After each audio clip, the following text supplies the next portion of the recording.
Hello and welcome to the Flix Forum podcast, where each episode we go back and we look at a Netflix original film in the order of release. Today we have Netflix 326th film from 2020. It's the science fiction film The Midnight Sky, directed by George Clooney. It stars himself, George Clooney as well, Felicity Jones, David Oyelowo, Tiffany Boone, Demian Bichir, Kyle Chandler and Caoilinn Springall. I'm Jesse. Thanks for joining me today for this sci-fi adventure film. A bit more than that, but as always, if you are keen on this film, haven't seen it yet, a couple of years on, and you want to check it out, do so now and then pause us and come back because we will spoil this as we go. And we do start the show with the Fast Flicks, where we do a quick little summary of what the film is all about. So this one, it's about a dying man who goes across a planet to try and communicate with the outside world and warn them of the dangers. Ooh, intriguing. All right, this one. How did this one end up on Netflix? What's the story behind it? I guess you've got to start that this is based on the 2016 novel called Good Morning, Good Night by Lily Brooks Dalton. And it was announced in June of 2019 that George Clooney would direct and star in the film, with Netflix distributing the film. And filming was going to begin in October of 2019. Felicity Jones was added to the cast in July of that year, and Jones became pregnant after having been cast. So Clooney rewrote her character as a pregnant character rather than using a body double. So a nice little addition there to sort of suit the needs of the cast. Filming did begin on October 21, 2019 in England and finished in Iceland in February of 2020. There's this big scene that takes place while there's a huge blizzard, and that was actually shot in 50 mile per hour or 80 kilometers an hour winds with temperatures at minus 40 degrees. Some shooting also took place at La Palma in the Canary Islands, and for his role, George Clooney lost 25 pounds or about 11 kilos. The scenes that were set on Earth and involved Clooney were actually shot before the end of 2019, while the scenes set in space were shot after Christmas. The film, this is an interesting side of things, the film was shot with the Arri Alexa 65 cameras, which are the digital equivalent of a 65mm film.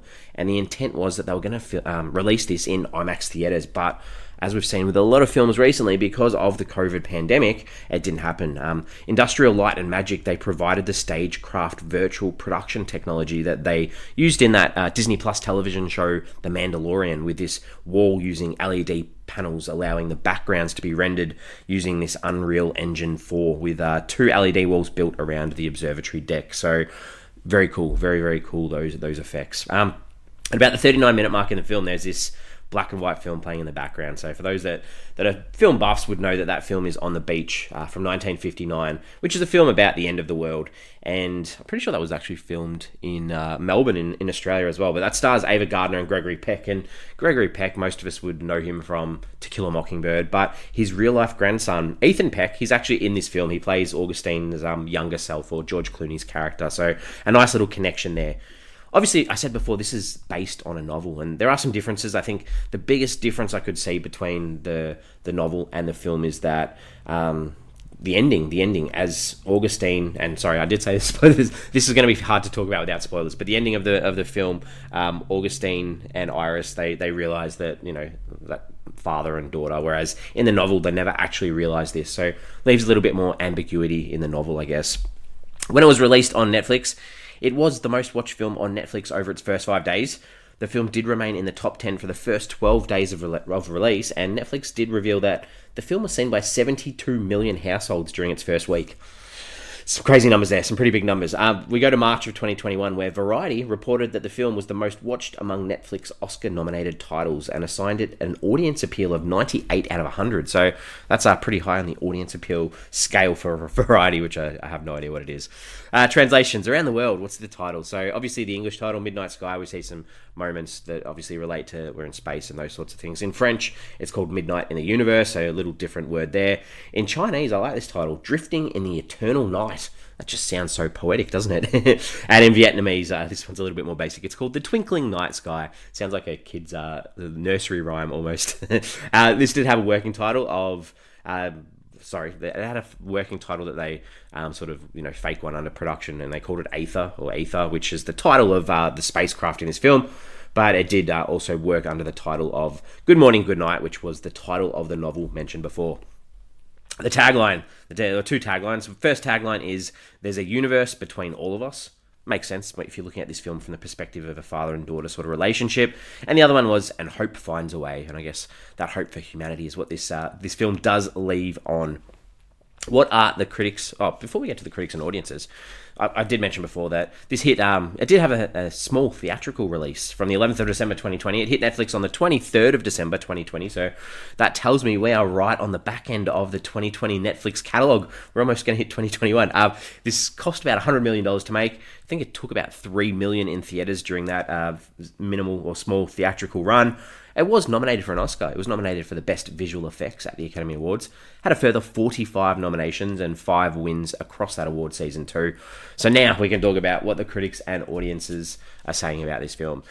On Rotten Tomatoes, sits at 49%. That is on 252 reviews. That's a lot of critics, and that is a lot of negativity. So that is rotten.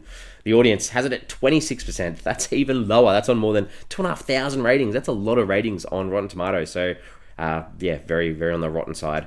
IMDb, a little bit higher, 5.7 out of 10. That's on 90,000 ratings, so a fair few ratings there. Letterboxd sits in that middle range at 2.5 out of 5 on nearly 68,000 ratings. It's been logged by 89,000 people. And Metacritic, our last one, the traffic light system of green, yellow, and red, it sits in that yellow range across the board. So the critics have it 58 out of 100 on 42 reviews, and the audience are 4.6 out of 10 on 150 reviews. So both in that yellow system. What are my early thoughts on this film? It's watchable. George Clooney, I think he's pretty good. The visual effects are really good too, but it does drag at times, which sort of makes you wonder how almost a much tighter and direct film probably could have landed a little bit better. Excuse the term landed in relation to this film. It's time to talk about some of the characters. So the characters in this film. Augustine, George Clooney's character, he's this scientist who stays behind on this dying planet that's being evacuated because he's terminally ill and he's got little to live for. And he's heavily depressed, he drinks, he pops pills, he's lonely, he contemplates his own decisions in life, and as I've said, spoilers, he's sort of accompanied throughout this film by a girl called Iris, who, through the reveal later on, is a figment of his imagination, of the daughter that he found out he had that he never spent any time with. So that's where he's at. We have that sort of story running parallel to Augustine's story on the planet up in space. We've got Sully, who's she's pregnant. She's in charge of this shuttle that's exploring, and this shuttle, it's ready to return to Earth, but they have no understanding that the world that they left no longer exists. It's not what it used to be, and I guess that's the troubles or the character development we would have liked to have seen through the team on the spaceship, because that's probably the big emotional pull you can get is the reveal that what they thought they were going home to is no longer there. But it all sort of happens in the last little couple of moments. Aid is the commander of the ship. He's the father of Sully's soon-to-be child, so we sort of see him too. He plays a good role throughout.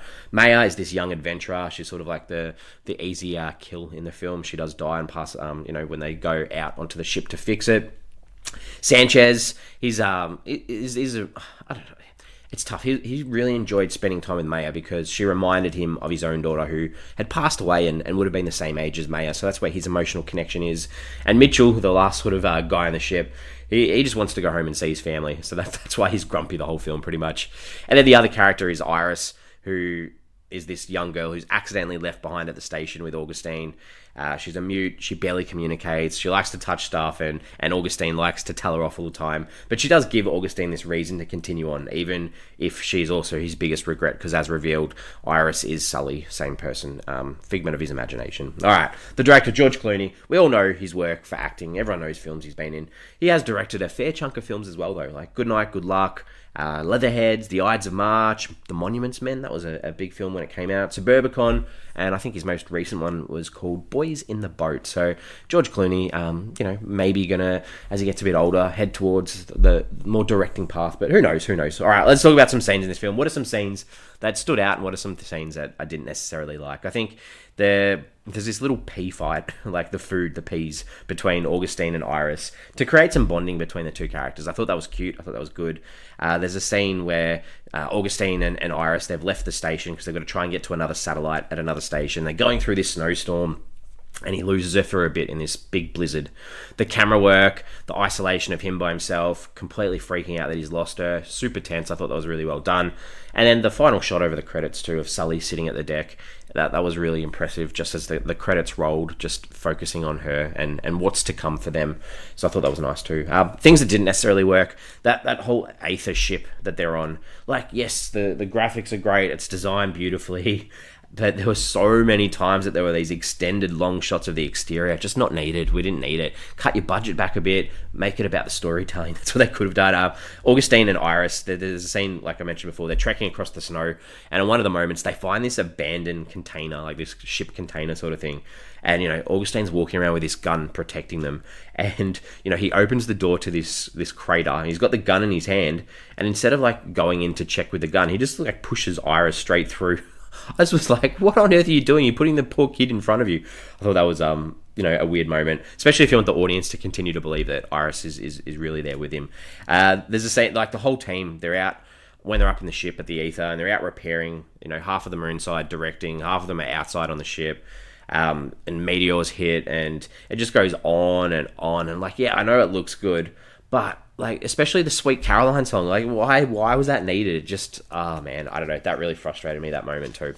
All right, themes, ideas. What's this film trying to say? So obviously, like, the big thing I think about this film is the idea of climate change and, Earth, and looking after our resources, and how much longer can Earth stay functional if we keep abusing it the way it is, and what are we left with afterwards?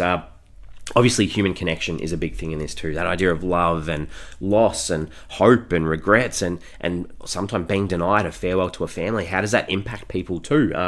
There's that idea of guilt, that focus on work rather than life. Choosing a career over spending time with a child or being a dad, that's there as well. Redemption, I mean, it's not a huge redemption arc, but that idea of saving people and using stars as a way to find your way if you're lost too. And this is like flowers throughout this film. Obviously, we've got characters called Iris. There's mention of calling a kid Hyacinth. Like, obviously, flowers are a symbol of life and the importance of life too. And I'd say there's a Netflix original film that came out this year in 2024 called Atlas with Jennifer Lopez. And if you want a more explicit version of this theme of flowers and life, go watch that film or listen to our bonus podcast episode too. What did I take away from this film? I think, like, the younger version of Clooney's character through these flashbacks that we see, like the first one, I was like, surely they have done some de-aging digital effect on him.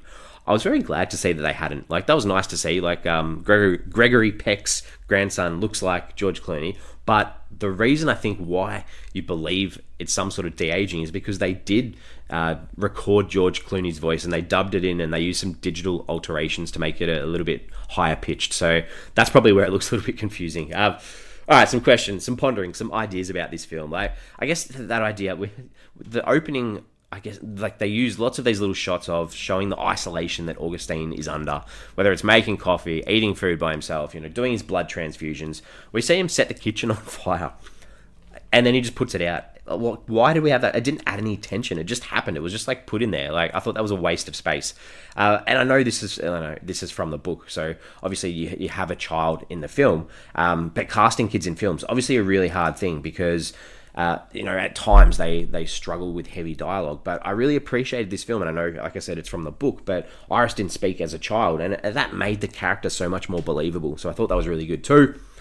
The score at times in this film, that was way too much. Like, space films, they're often effective with silence, the dead silence of space, rather than these huge scores that we see in this film, like these dramatic scores that in this film, they are trying to tell the audience how they should be feeling at certain times. And that, for me, was a little bit frustrating too. And I think the whole backwards and forwards dialogue between everyone on the spaceship about what Sully would call her kid or a child, that just felt a little bit forced. So anyway, that's it. I still like this. I didn't hate this film. This film was still enjoyable, and I'm going to wrap it up now. We give the films a rating out of 5 on this show. Like, the flashbacks, they didn't add much to that idea, I guess, of regret that they wanted you to feel for Augustine. But they probably only work for that late twist reveal that sort of lands, but probably only just. It's nice to see an original sci-fi movie, but it could have been more, and I think that's probably where I'm frustrated, because this could have been more. But I'm still giving it a 3 out of 5. 3 out of 5 for me. The visuals sort of hold up really well. So we're on socials. We have Instagram, we have Facebook, we have X, formerly known as Twitter. On there, we'd love you to answer our question of the week, and the question or the thought about the film this week, it's the child version of Iris. Like, why did she appear to Augustine? Like, what tempted him or made his subconscious create this illusion of this child that he'd never met to follow him around and keep him company? Was that just that idea of isolation and needing company, and that's why she was created? I don't know. If anyone's got any other ideas, please do let us know.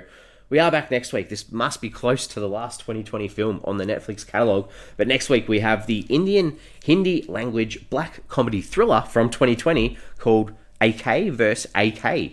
It's directed by Vikramaditya Motwani and stars Anil Kapoor, Anurag Kashyap, Hardvash Khan Kapoor, and Yogita Bihani. Okay, I'm interested. No idea what it's about, but as always with international films, we get on board, give them a crack. So that's what we got next week. As always, thanks for hanging out for this episode, and I will see you next week.